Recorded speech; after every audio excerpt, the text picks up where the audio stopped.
மிச்சம் பாதி வந்துட்டு என் தம்பியை செலக்ட் பண்ணிட்டான். ஸோ இதுக்குள்ளே என்னெல்லாம் இருக்குது அப்படிங்கிறதுல ஈகர் வந்துட்டு எல்லாருக்குமே இருக்குது. வாங்க.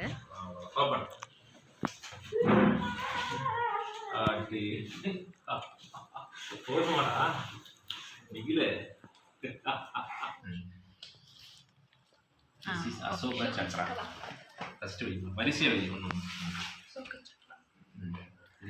அது என்னது? அது தனியா வை.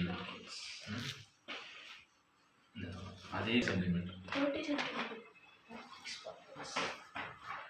இது வந்து பார்த்தீங்கன்னா மேஜிக் ரோபோ அப்படி காமிக்கிறோம். மேஜிக் ரோபோ ட்ரீ மாதிரி வெட்டா சார் புதுசான டைப். இது மூணுமே 3-in-1 ஃபார்ம்ஸ். புதுசான டிஃப்ரெண்ட் கலர் மூணுமே கலர்ஸ் டிஃப்ரெண்ட்டாக வரும் போல்.